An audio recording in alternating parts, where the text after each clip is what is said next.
I'm Anil Kumar, sharing with you a question from my student Sonia. Sonia, thanks a lot for sharing this question, and I'm sure that many students will benefit from this particular example. The question here is, find a quadratic polynomial with integer coefficients which has x equals to 3 over 5 plus minus square root 29 over 5 as its real root. Now I'll show you two different ways of solving this particular question. So let me divide this page into two portions.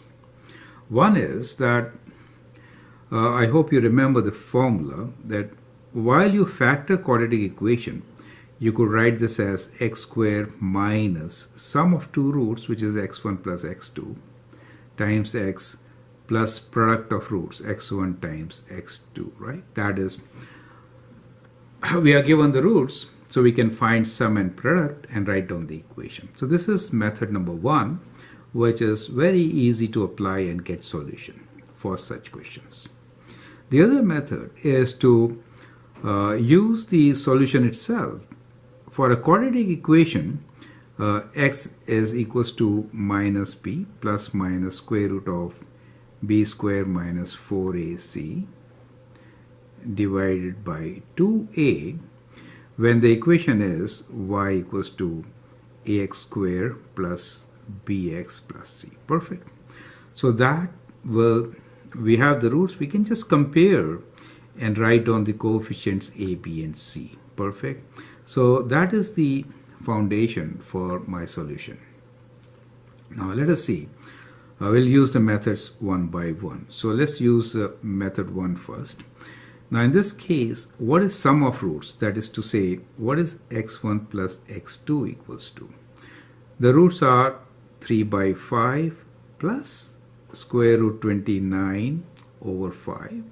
And if I add 3 by 5 minus square root 29 over 5, what do I get? I get 2 times 3 by 5, correct? Which is 6 by 5. Since you can see these cancel away. Perfect. Now, what is the product of these two? What is product of x1 times x2? Now this is kind of a plus b times a minus b, right? So let me write down. This is 3 by 5 plus square root 29 over 5 times 3 by 5 minus square root 29 over 5. So that should give you square of this, which is 3 by 5 square minus square of square root 29 over 5. Perfect. Now that gives you, denominator is 25. The numerator is 3 square is 9 minus 29. Perfect. Which you could write this as 20 with a negative sign over 25. Dividing both by 5, we get minus 4 over 5. So we know the product also. Knowing sum and product, I could write down the equation as equal to x square minus sum, which is 6 over 5, times x plus product, which is minus 4 over 5. Correct? Now since we want, now when we are saying these are roots, that means 0 equals to this. Perfect. Only then this is possible. Now since we want that this equation should not have fractions, we are looking for integer coefficients. Perfect. Then we can multiply each term by 5. Correct? That is this denominator. So what do we get here? So we get 0 equals to 5x squared minus 6x minus 4. Perfect. So that becomes the quadratic polynomial, which you could write as the function f of x equals to 5x squared minus 6x minus 4. So I hope all the steps are absolutely clear. You saw how we use product and sum to get to the equation. Earlier, you have been using product and sum to factor Perfect. Now let's look into this part. We are given the solution as x equals to, let me write this as common denominator of 5, 3 plus minus square root of 29. Perfect. Now 2 times a, now if I do half of 5, you get 2.5.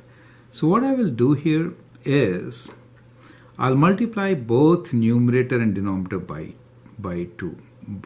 Is it okay? So that is like multiplying by 1, and that gives me this particular roots as, so if I do 2 times 3, I get 6 plus minus 2 times square root of 29 over 5 times 2 is 10. That's what I get, right?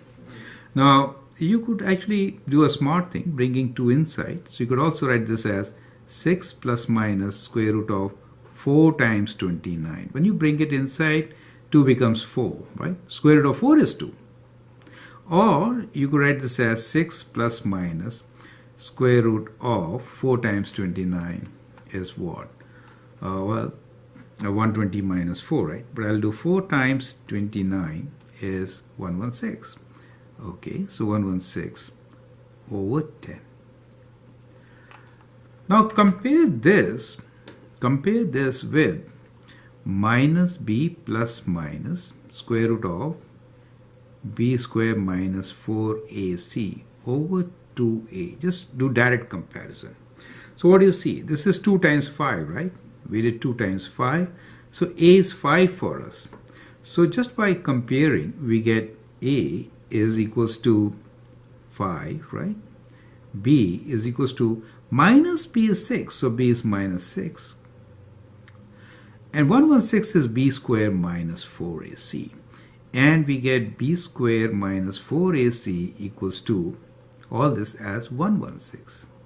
Since we know b and a, we can calculate c. So b square means minus 6 whole square minus 4 times a is 5 times c, that is 116. So this is 36 minus 20c equals to 116, or we can say 20c equals to 116 minus 36, which is 80, correct? So c is equals to, if I bring it here, this is negative and this is positive. Right? So when I bring this to the right side, it is minus 116 plus 36. So we get negative 80. Perfect. So we have negative 80 divided by 20, and that gives me minus 4. Do you see that? Since we know what is A, what is B, and what is C, C is minus 4, we can write down that y is equals to A, which is 5 x squared, b, which is minus 6x, and c is minus 4.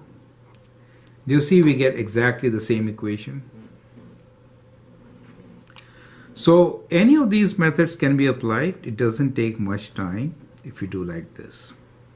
However, this third method, which is normally used, I will not recommend. The third method is, let me write 1, 2, 3, is use y equals to x minus x1 times x minus x2, where x1 and x2 are these roots. Perfect. But that will take for ages. So not recommended. So do not do like that. Do not do this. Okay. Use either method 1 or method 2. I hope that's absolutely clear. Well taken. And feel free to write your comments and share your views. And if you like and subscribe, that'll be even better. Thank you, and all the best.